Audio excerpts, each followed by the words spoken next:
Hello everyone, welcome to our video. तो आज की वीडियो में हम बात करने वाले हैं एक्सरसाइज 1.7 के पार्ट 2 की। तो इसमें हम एक्सरसाइज 1.7 के जो बचे हुए क्वेश्चंस हैं उनको कंप्लीट करने वाले हैं। और सारे क्वेश्चंस को मतलब बस जितने वर्ड प्रॉब्लम्स के क्वेश्चन थे उनमें आधे तो हमने कर लिए हैं और आधे जो बचे हुए हैं वो आज की वीडियो में करेंगे। तो इसके बाद हमारा एक्सरसाइज 1.7 खत्म हो जाएगा और हम सीधा चैप्टर 2 में पहुंच जाएंगे। ठीक है, तो चैप्टर 1 की ये लास्ट वीडियो होने वाली है। तो सबसे पहले स्टार्ट करते हैं पहली प्रॉब्लम से। तो पहली प्रॉब्लम है, what is the perimeter of a quadrilateral whose four side measures 3 whole 1/6 centimetre. ठीक है, 2 whole 3/4 centimetre, 4 whole 5/12 centimetre and 2 whole 1/2 centimetre respectively. इसका क्या मतलब हुआ? मतलब एक क्वाड्रिलेटर है। ठीक है, क्वाड्रिलेटर क्या होती है? जिसकी जो चार साइड मतलब उसमें क्या होती हैं, ज्वाइन होती है, एक क्लोज फिगर होता है। ठीक है, तो बोल रहा है एक क्वाड्रिलेटर है जिसकी चार साइड्स गिवन है। एक दिया है आपको 3 होल 1/6, दूसरा दिया है 2 होल 3/4, तीसरा 4 होल 5/12 और चौथा है 2 होल 1/2। ठीक है, ये चारों साइड्स गिवन है। हमें पूछ क्या रहा है? इसका पेरीमीटर। तो जिसको जैसे बहुत लोगों को नहीं पता होता तो मैंने साइड में लिख लिया ताकि आप वीडियोस को देखो तो आपको समझ में आए। तो किसी भी क्वाड्रिलेटर का जो सम होता है वो क्या होता है? इन चारों साइड्स का सम ही उनका पेरीमीटर होता है। ठीक है, जब भी किसी क्वाड्रिलेटर का पेरीमीटर पूछा जाता है तो हम इन चारों का सम करते हैं। तो जैसे अभी ये चार साइड्स इसके गिवन है, तो इन चारों का सम मतलब इन चारों साइडों का सम। ठीक है, तो इसका पेरीमीटर क्या हो जाएगा? तो पेरीमीटर ऑफ क्वाड्रिलेटर, यहाँ पे पूरा लिख लीजिए, is equal to sum of all sides. ये हमारा क्या हो गया? फॉर्मूला। ठीक है, ये हमारा क्या हो गया? ये हमारा फॉर्मूला हो गया। तो अब इसके अकॉर्डिंग हम क्वेश्चंस को सॉल्व करते हैं। तो क्वेश्चन में हमें क्या पूछ रहा है? पेरीमीटर। तो इसका पेरीमीटर क्या हो जाएगा? तो इसका पेरीमीटर हो जाएगा, हम इन चारों साइड्स का सम कर देंगे, यानी 3 whole 1/6 plus 2 whole 3/4 plus 4 whole 5/12 plus 2 whole 1/2 centimetre. अब अगर आप चाहो तो इसको चेंज करके भी ऐड कर सकते हो, मतलब इसको आप फ्रैक्शन में बदल लो, उसके बाद आप चेंज कर लो। नहीं तो आप मिक्स्ड फ्रैक्शन को भी डायरेक्टली सॉल्व कर सकते हो, मैंने आपको ऑलरेडी सिखा रखा है। ठीक है, तो इसको क्या करेंगे, हम इन चारों का सम सेपरेटली कर लेंगे। तो ये हो जाएगा 3 plus 2 plus 4 plus 2, then plus का साइन आएगा। उसके बाद अगर यहाँ पे कोई माइनस का साइन होता तो हम यहाँ पे माइनस का साइन लगाते, मतलब हम इनको इनके साइन के साथ लिखते हैं। फिर उसके बाद क्या हो जाएगा? इधर हो जाएगा 1/6 प्लस 3/4 प्लस 5/12 देन 1/2। ठीक है, तो इनको हम ऐड करेंगे तो ये कितना हो जाएगा? ये आपका हो जाएगा 5, 5 प्लस 4 ये आपका हो गया 9, 9 प्लस 2 11। तो ये आपका कितना आ गया? ये आ गया 11, 11। और इधर फिर ब्रैकेट में क्या बचा आपके पास? ब्रैकेट में हो जाएगा तो 6, 4, 12 और 2। अगर मैं ध्यान से देखूं तो इनका अगर मैं चारों का एक साथ ही एलसीएम ले लूं, अगर आपको चारों का एक साथ एलसीएम लेने में प्रॉब्लम आ रही है तो पहले इन दोनों का ले लो, फिर इन दोनों का ले लो, फिर इन दोनों को ऐड करा दो।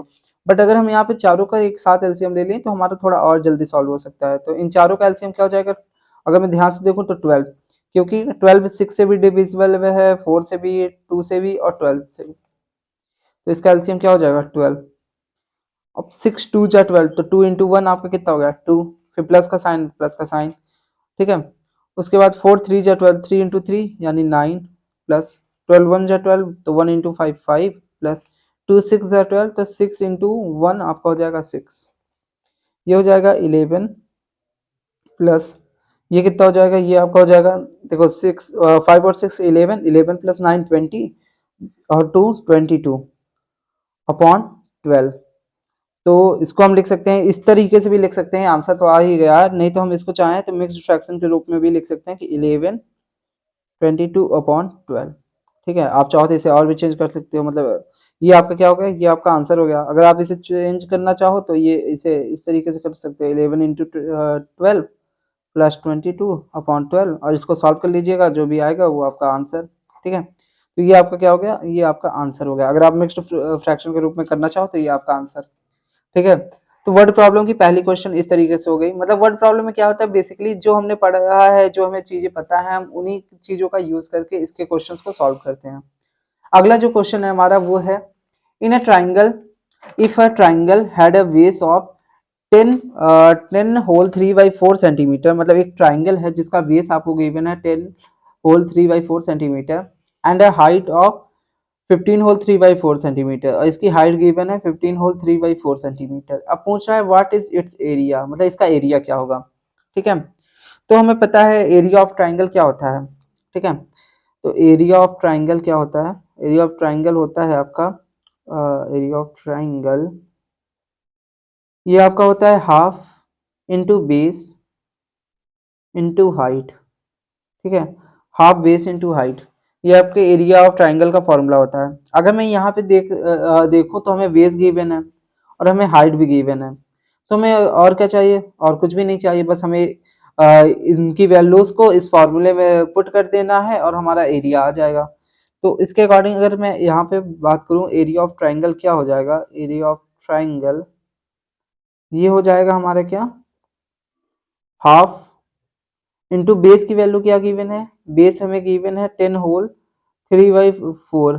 ठीक है, इंटू हाइट क्या गिवन है, हाइट है हमारी 15 होल 3/4 सेंटीमीटर। ठीक है, अगर आपको ऐसे मल्टीप्लाई करने में दिक्कत आएगी तो आप इसको चेंज कर लीजिए। तो चलिए इसको चेंज करके ही लिखते हैं। तो 1/2 इंटू, अगर मैं 10 होल 3/4 को लिखूं तो ये क्या हो जाएगा, 10 इंटू 4 प्लस 3 यानी क्या हो जाएगा 40 प्लस 3 यानी 43/4 इंटू, इसको चेंज करूं तो 15 इंटू 4 प्लस 3 ये हो जाएगा, यानी 15 इंटू 4 तो आपका हो जाएगा 15 4 कितना होता है 60, 60 प्लस 3 यानी 63/4 हो जाएगा, ये 63/4।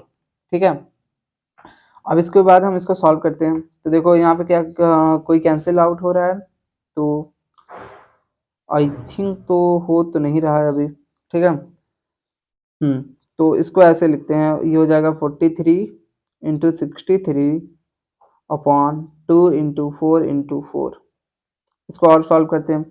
तो 43 इंटू 63 अगर मैं करूँ तो 43 इंटू 63 ये कितना हो जाएगा, 3 3 ज़ा 9, और ये मैं साइड में कर रहा हूँ। ठीक है, तो 3 3 ज़ा 9 और 4 3 ज़ा 12 और 6 3 ज़ा 18, ये कितना हो जाएगा, ये हो जाएगा 0 कैरी 1 और 3, तो 0 कैरी 3 और 6 4 जा 24, 24 प्लस 3 ये आपका हो जाएगा 27, 2709। ठीक है, तो 43 इंटू हमारा 63 कितना आया है, 43 इंटू हमारा 63 आया है 2709। ठीक है, तो यहाँ आप लिख देंगे 2709। आप चाहो तो सेपरेटली जो आप तरीके से करते हो, पहले 3 से मल्टीप्लाई करो, फिर उसके बाद 6 से मल्टीप्लाई करने के बाद ऐड करके जो आएगा आपका यही आएगा। ठीक है, आप खुद से भी ट्राई कर लीजिएगा। अब यहाँ पे क्या हो जाएगा 4 4 जा 16 और 16 प्लस 2 आपका कितना हो गया, ये हो जाएगा आपका 32। ठीक है, तो 2709/32 ये आपका क्या आ गया, एरिया ऑफ ट्राइंगल। तो यही आपका क्या हो गया, ये हो गया आपका आंसर। उसके बाद हम आगे बात करते हैं। आगे हमारे पास अगला जो क्वेश्चन है, तो 2 वर्ड प्रॉब्लम के क्वेश्चंस को हमने बहुत ही इजीली सॉल्व कर लिया। तीसरा जो क्वेश्चन है ये देखने में आपको बहुत बड़ा सा लग सकता है क्योंकि इसकी लेंथ बड़ी है, बट क्वेश्चन बहुत ही इजी है। मैंने पहले भी आपको बताया था वर्ड प्रॉब्लम क्या होता है, बस वर्ड्स की वजह से हमें क्वेश्चन देखने में डिफिकल्ट लगता है, बट होता वो इजी है। अब यहाँ पे क्वेश्चन है, a florist had 400 flower in his shop. आप लाइन बाय लाइन पढ़ो और उसको समझो तो आप क्वेश्चन को कर लोगे इजिली। मतलब ये फ्लोरिस्ट यानी जो फूल बेच रहा है उसके पास क्या है, 400 फ्लावर्स इन हिज शॉप, मतलब उसके पास 400 फ्लावर हैं उसकी दुकान में। कहाँ पे, उसकी दुकान में 400 फ्लावर हैं। ठीक है, ही sold 1/10 of them in the morning.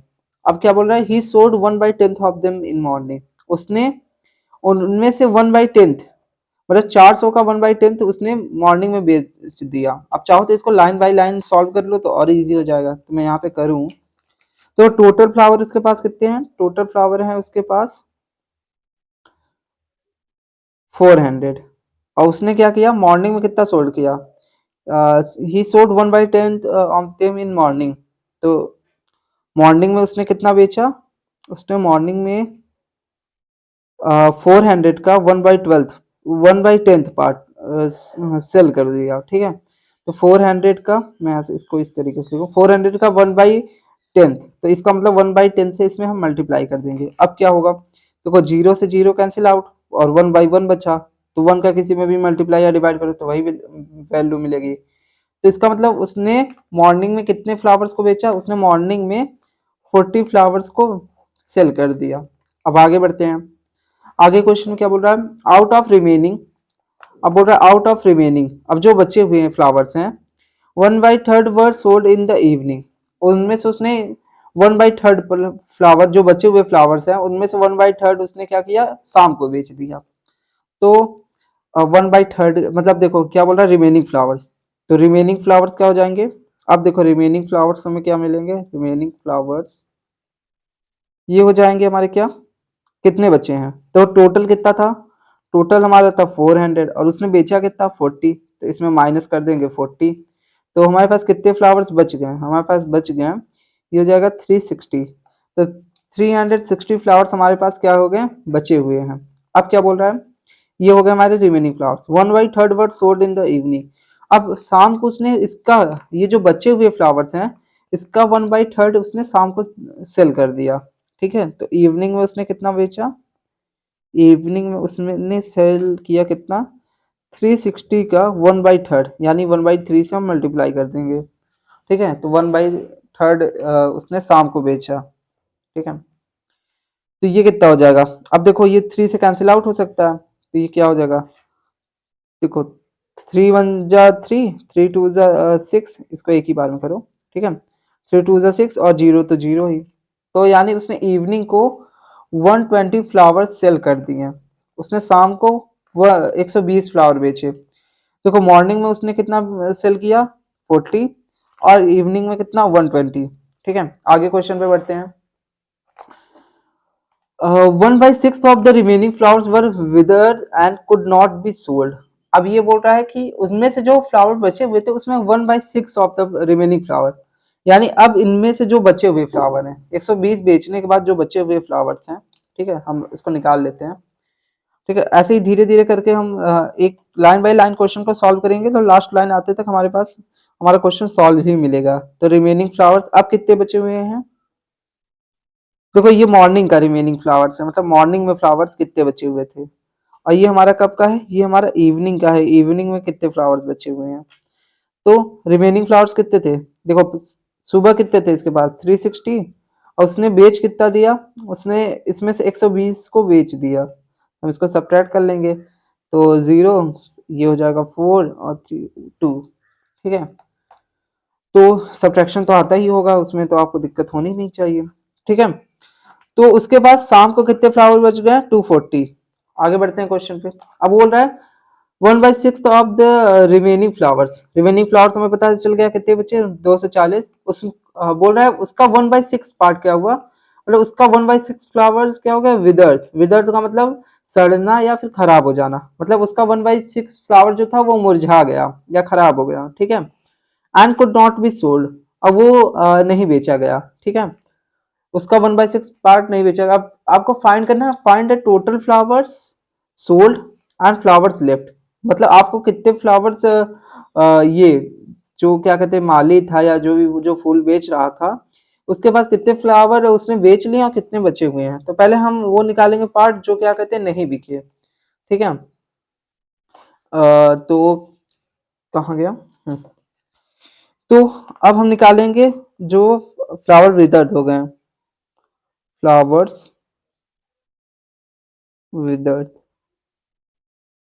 तो इसका जो रिमेनिंग पार्ट का यानी 240 जो फूल बचे हुए थे उसका 1/6 पार्ट क्या हो गया, सड़ गया या मुरझा गया, तो हम 1/6 से मल्टीप्लाई कर देंगे, तो ये कितना हो जाएगा, तो 6 4 जा 24, तो 4 और फिर 0 तो 40, यानी उसके पास 40 फ्लावर्स जो थे वो खराब हो गए। ठीक है, अब आपको पता करना है कि find the total flower sold and flowers left, अब कितने फ्लावर्स बचे हुए हैं, अगर मैं पहले इन्हीं को देख लूं तो देखो मतलब कितने फ्लावर्स उसने सोल्ड किए हैं। ठीक है, तो यहाँ पे मैं साइड में कर लेता हूँ इसको,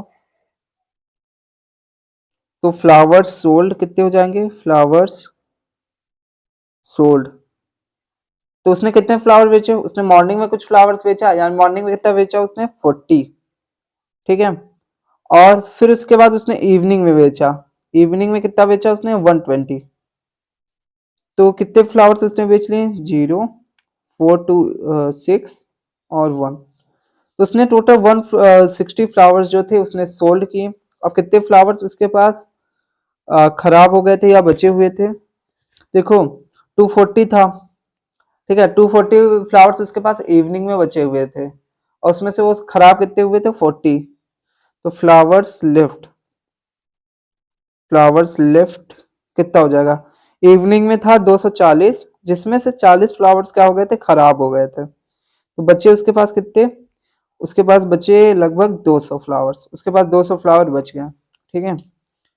तो अगर आप चाहो तो इस चीज को वेरीफाई भी कर सकते हो। देखो मतलब उसने कितने 160 फ्लावर बेच दिए, उसके पास बचे हुए थे 200 फ्लावर। ये कितना हो गया? ये हो गया आपका 360, और 40 फ्लावर उसके खराब हो गए थे।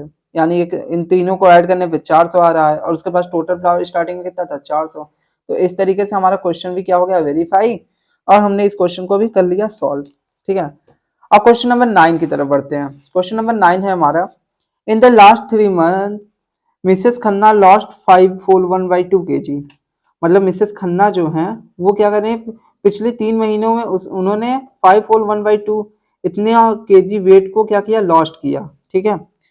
गेन 2 whole 1/4 kg, और उसके बाद उन्होंने 2 whole 1/4 kg वापस गेन किया। एंड देन लॉस्ट, उसके बाद उन्होंने फिर से लॉस्ट किया 3 whole 3/4 kg, ठीक है। मतलब सबसे पहले उन्होंने लॉस्ट किया 5 whole 1/2, उसके बाद उन्होंने गेन किया 2 whole 1/4, और उसके बाद उन्होंने फिर से लॉस्ट किया 3 whole 3/4 kg। If she now weights 95 kg, अब उनका वेट कितना है? 95 kg है।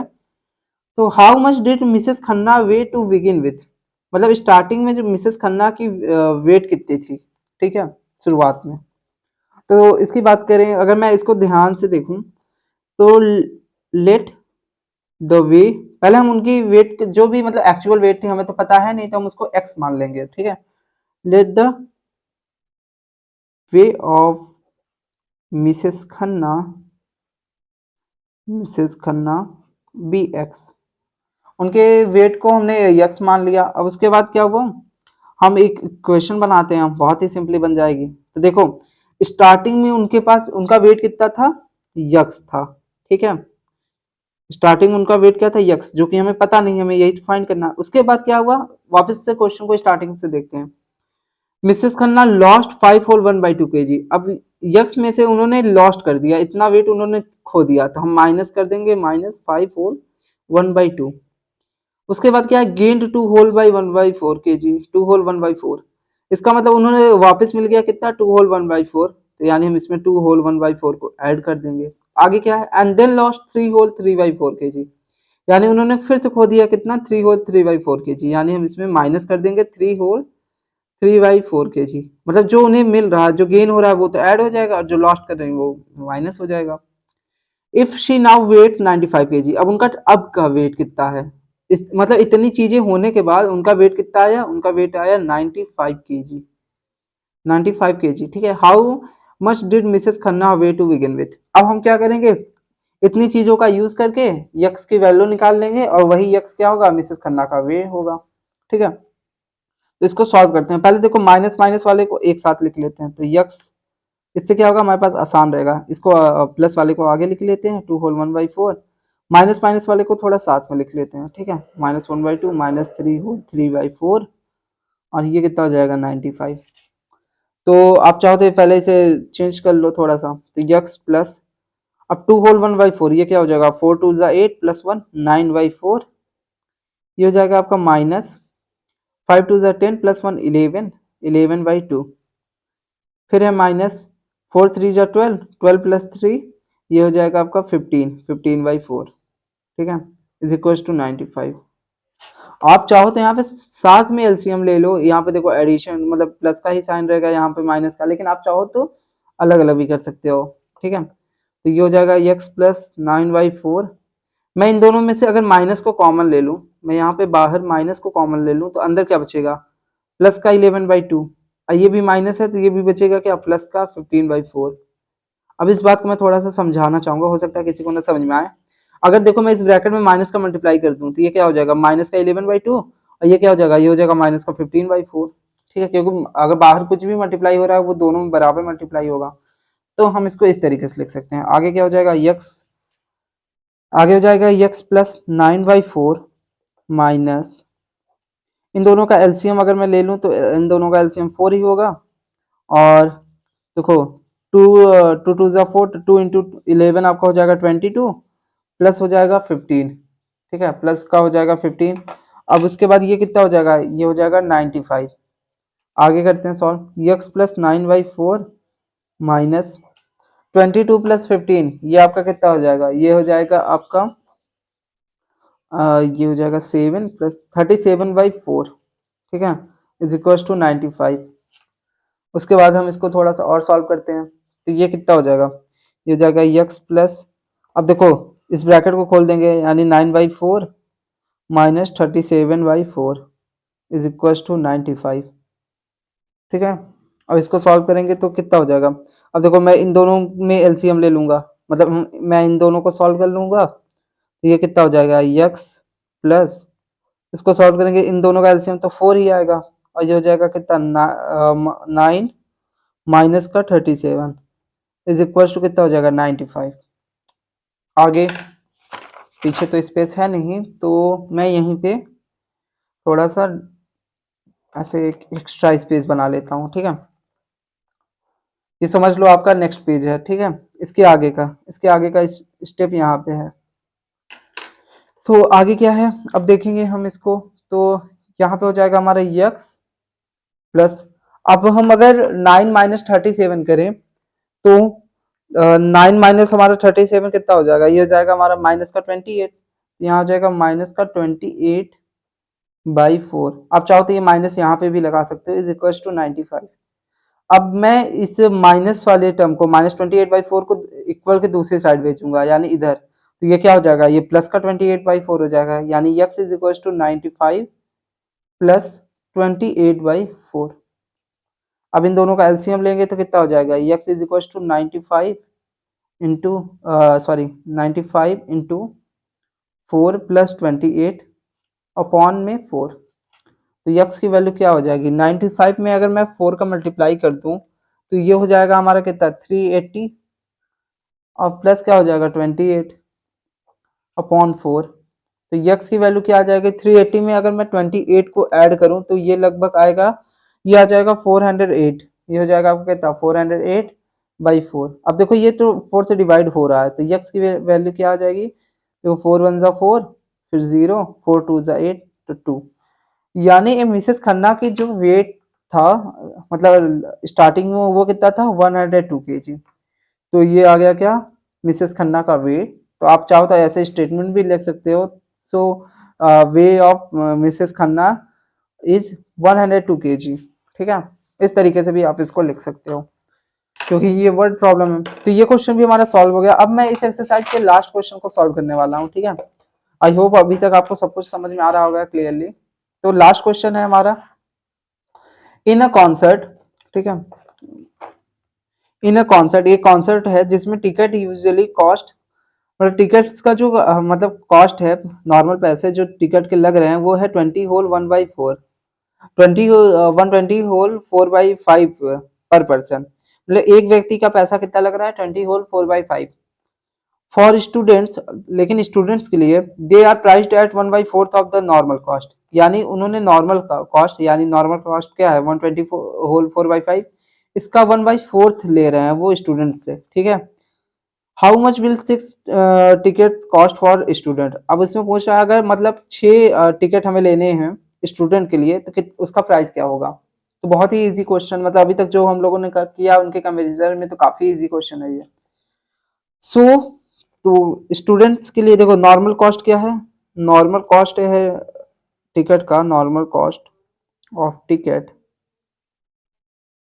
ये हो जाएगा हमारा कितना 120 होल 4/5, ठीक है। अगर मैं इसको चाहूँ तो थोड़ा सा चेंज भी कर लूँ, ये हो जाएगा कितना 120 इंटू 5 प्लस 4 अपॉन 5, यानी कितना हो जाएगा, ये हो जाएगा 120 इंटू 5, ठीक है, तो ये लगभग शायद आपका 600 आएगा ना। तो 120 इंटू 5 अगर मैं करूँ तो देखो 12 5 ज़ा 60, लास्ट में 0 है तो 600 प्लस 4 अपॉन 5, यानी हम इसको क्या लिख सकते हैं 604/5। ये क्या होगा, ये कॉस्ट ऑफ नॉर्मल टिकट। ठीक है, मैंने इसकी फॉर्म को थोड़ा चेंज कर लिया। ठीक है, यानी हमारा प्राइस क्या है, नॉर्मल जो टिकट का प्राइस है वो है 604/5। अब आगे क्या बोल रहा है, for students they are priced at 1/4 of the normal cost.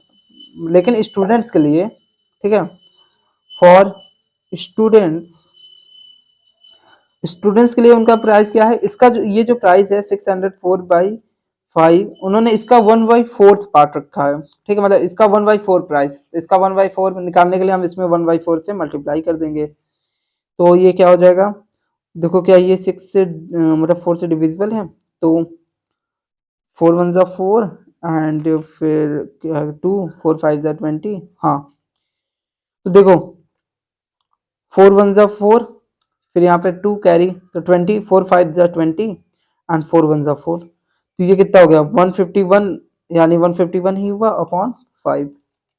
ये आ गया, मतलब स्टूडेंट्स के लिए एक टिकट की कॉस्ट ये आ रही है 151/5। अब कितने स्टूडेंट हैं, तो 6 टिकट का कॉस्ट क्या हो जाएगा, कॉस्ट ऑफ 6 टिकट्स, ये हो जाएगा कितना, एक का जो कॉस्ट है 151/5 इंटू हम क्या कर देंगे 6 से मल्टीप्लाई करा देंगे, तो इसकी वैल्यू क्या आ जाएगी, ये आ जाएगी 151 इंटू 6। ठीक है, ये हो जाएगा आपका कितना 151 इंटू 6, तो 151 इंटू 6 अगर मैं करूँ तो लगभग कितना आएगा 6 1 जा 6 और 6 5 जा 30, 0 कैरी 3, 6 प्लस 3 9, तो 906/5।